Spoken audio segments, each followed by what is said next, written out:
이런 기본 정보는 굳이 베트남에 출장을 가지 않으시더라도요, 간단하게 한국에서 웹사이트를 확인하는 걸로도 파악이 가능하십니다. 우선 웹사이트 소개들을 드리면 밭동산닷컴이라는 사이트가 있습니다.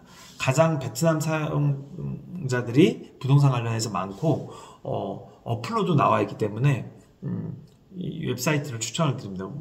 물론 베트남에서 만들었기 때문에 언어 자체가 다 베트남어로 되어 있긴 하지만 구글 크롬 브라우저를 쓰시게 되면 한글로 번역이 가능해서 어느 정도는 이해가 가능하게 쓰실 수가 있고요. 번역기를 굳이 안 돌려도 그림하고 가격만 봐도 되는 정도, 어느 정도 가격대가 형성되어 있는지는 아실 수가 있을 겁니다. 네, 해외에서 사업을 시작하실 때 우선 부동산 관련될 수 있는 게요, 사업적인 계획이 어느 정도 수립되어 있다는 가정 하에서 사무실을 셋업하기 위해서라든지 아니면 사업장에서 매출을 일으키기 위해서라도 임대 물건을 찾아야 됩니다. 우선 베트남 중개인분들이나 이분이 소속한 부동산 회사의 도움을 받아서 해결이 되긴 하겠지만, 그래도 이런 중개인분들을 만나시더라도 일반적인 시장가는 사업자가 알고 그 미팅에 임하시는 게 좋겠습니다. 우선 웹사이트 소개들을 드리면 밭동산닷컴이라는 사이트가 있습니다. 이 밖에도 쩌다시나 알로한닷컴 같은 부동산 사이트들이 있는데요, 같이 다 링크를 걸어두도록 하겠습니다. 또 레버.vn 같은 사이트는 특별히 구글 번역기를 쓰지 않으시더라도 영어로도 홈페이지가 제공이 됩니다. 특히 또 아파트 관련해서 조금 심플하게 전개가 되어 있기 때문에 이 사이트를 방문해서 아파트 같은 경우는 시장 가격을 확인해 보시는 것도 나쁘진 않을 것 같아요. 근데 이제 홈페이지 같은 경우는 한국하고 똑같이 허위 매물도 많고, 또 어떤 경우는 주소 정보 기입이 잘못되어 있는 경우도 있습니다. 이런 경우 같은 경우는 부동산 물건을 소유하신 담당자분이 의도적으로 정보 노출을 꺼려서 주소를 좀 인근 지역의 주소를 기재하기도 하고요. 하지만 전체적인 시세나 물건을 보시기에는 유용하기 때문에 베트남 웹사이트는 꼭 한번 들어가서 전체적인 분위기를 봐보시는 것도 좋을 것 같습니다. 또 베트남 진출을 희망하시거나 관심 가지시는 분들 중에 창업과 더불어서 또는 창업과 별개로 이번에는 내가 베트남에서 기회를 놓치지 않겠다 이런 생각이 있으셔서 부동산 관련해서 투자 소득 부분에도 관심을 가지시는 분이 있으신 것 같습니다. 그래서 이 베트남 부동산을 이와 관련해서 말씀을 드리고자 하는데요, 사업하시면서 거주할 아파트 구매 아니면 사업용도와 관련된 건물 같은 거 매입 가능 여부, 특히 사업 관점에서 베트남 부동산을 바라보시는 분들은 이 영상이 좀 도움이 되실 것 같습니다. 그러니까 많은 분들이 아시다시피 베트남은 중국하고 마찬가지로 땅에 대한 소유권이 없고 그 땅 위에 지상 건물에 대한 사용권만 있습니다. 즉 개인이 토지를 소유할 수가 없는데요, 특별한 케이스를 제외하고는 전 베트남 국민이 동일하게 토지에 대한 사용권만 있습니다. 전 국민이 토지에 대한 사용권만 있기 때문에 실질적으로는 저희 한국과 같이 똑같이 그 소유권과 거의 같은 개념으로 현지인들한테 인식이 되거든요. 제가 느끼기에도 또 베트남 분들하고 캐주얼하게 부동산에 대해서 말씀을 나눠보면 대부분 부동산 소유에 대한 열망이 있으시더라고요. 또 부동산을 많이 소유한 자산가들 분들 같은 경우에는 또 자부심이 좀 대단하신 것 같아요. 그래서 물론 정부 정책에 따라서 도로를 반납하거나 이런 경우에는 개인이 가진 사용권을 국가에 반납을 해야 됩니다.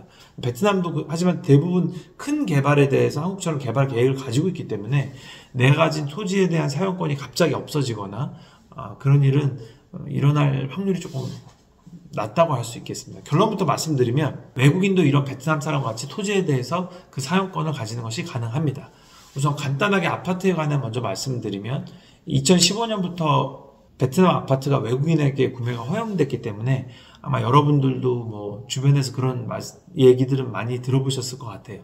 하지만 이런 거 같은 경우는 사업하고 관련 없이 허용이 되기 때문에 베트남에 합법적으로 입국할 수가 있고 또 자금 여력만 있으면 일반적으로 대부분 사람이 구매가 가능합니다. 근데 여기서 그 베트남 정부의 외국인에 대한 아파트 관련 정책을 살펴보게 되면요, 기본적으로 베트남 정부가 가고자 하는 부동산 정책에 대한 방향성을 좀 알 수가 있거든요. 이제 구체적으로 설명을 드리면 외국인은 신규 아파트를 분양을 받더라도 그 사용 기간이 50년으로 제한이 되어 있습니다. 물론 50년 이후 연장이 가능하다는 명백한 조항이 있긴 하지만 이 부분 같은 경우는 너무 먼 미래이기 때문에 실현 여부는 개인적으로 판단을 하셔야 될 것 같습니다. 그러니까 사용 기간이 50년 한정이기 때문에 어쨌든 중간에 매매를 하게 되면 이걸 두 번째로 취득한 외국인의 경우에는 그 남은 잔여 기간만 사용권을 인정받게 되어 있습니다. 예를 들어 첫 번째 아파트 분양 취득자가 5년을 거주하고 다른 외국인한테 그 아파트를 팔게 되면 매수자 외국인은 남은 잔존 기간인 45년에 대해서만 사용 기간을 인정받게 되는 거죠. 또 한편 반대로 이걸 베트남 사람이 매수해서 취득을 하게 되면 베트남 사람은 그 아파트를 영원히 소유할 수 있게 됩니다. 또 더군다나 베트남은 아직 상속세가 없는 걸로 제가 알고 있거든요. 그래서 뭐 대를 이어서 아파트에 대한 소유가 편하게 가능한 거죠. 또 한 가지 여기서 아파트 매수자 측면에서 좀 살펴보게 되면 그 베트남 매수자에는 외국인 아파트나 베트남인 소유 아파트나 구분 없이 살 수 있지만 외국인 매수자는 오직 외국인 소유 아파트만 살 수 있습니다. 베트남 분들이 더 선택권이 더 가지게 되는 거죠. 그래서 이제 시계열을 길게 놓고 보면 비율상 자연적으로 베트남인 소유 아파트가 절대적으로 늘어날 수밖에 없는 구조거든요. 이거는 베트남 자국민의 거주권을 보호하기 위한 측면이라고 생각을 하게 되면 충분히 이해가 됩니다만, 그래서 결국 외국인은 베트남 아파트 시장에서 시간 싸움에서 열세에 위치해 있습니다. 그래서 아파트라는 단일 시장에서 수익률을 측면에서 살펴보게 되면 장기적으로 외국인은 베트남 사람하고 공정한 경쟁이 되지 않거든요. 외국에 대한 이런 아파트 정책의 기본적인 부분들 때문에 제 개인적으로는 특별한 사용 목적이 있는 분들이 베트남의 아파트를 구매하시는 게 더 유용하실 것 같아요.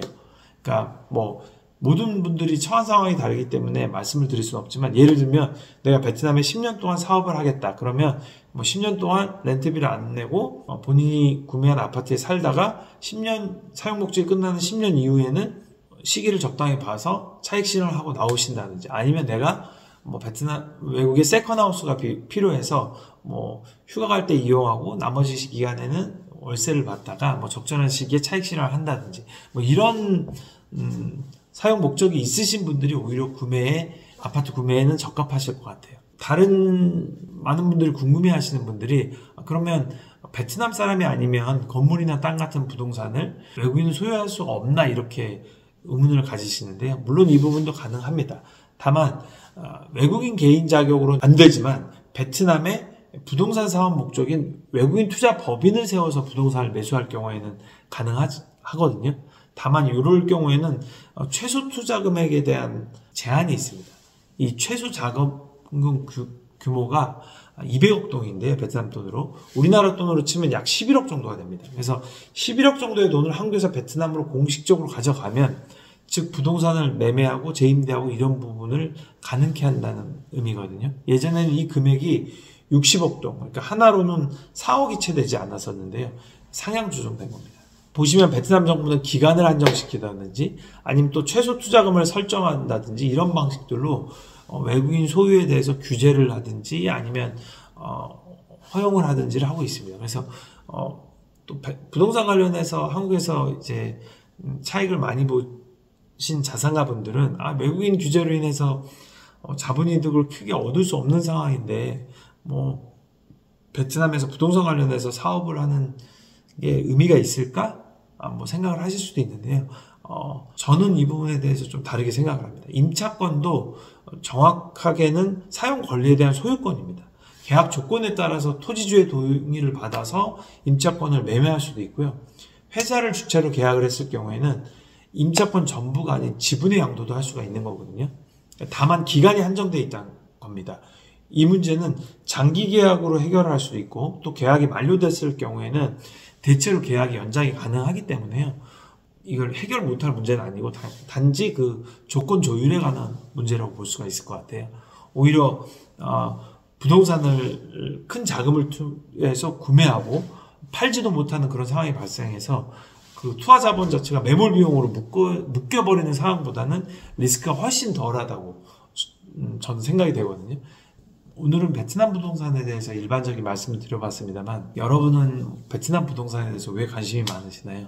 혹시 내가 너무 열심히 고민하고 노력해서는 근로소득이 사업소득이 비트코인 같은 자산 가격 상승에 대비해서 상대적으로 너무 작게 느껴지신 적이 있어서 그러시나요? 네, 저는 종종 그런 고민을 많이 하곤 합니다. 내가 열심히 고민하고 일하는 게 맞나? 또 차라리 이 시간에 투자 공부를 하는 게 더 맞지 않나? 이런 생각이 종종 가지고 있긴 하는데요. 그래도 베트남 부동산이라는 해외 자산에 투자를 하실 때는 좀 냉철하게 접근하시는 게 필요하다고 생각을 합니다. 한두 사람의 말을 물론 들어서는 정말 위험하고요. 법률 문구만을 믿어서도 안전하다고 할 수는 없습니다.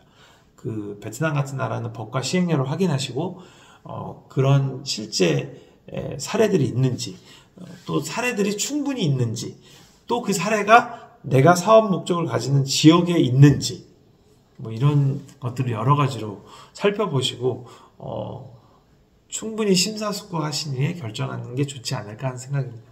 뭐 기회가 된다면 다음번에 베트남 주식시장에 대해서도 아는 범위 내에서 말씀을 드려보도록 하겠습니다. 오늘도 끝까지 영상을 또 시청해 주셔서 감사합니다.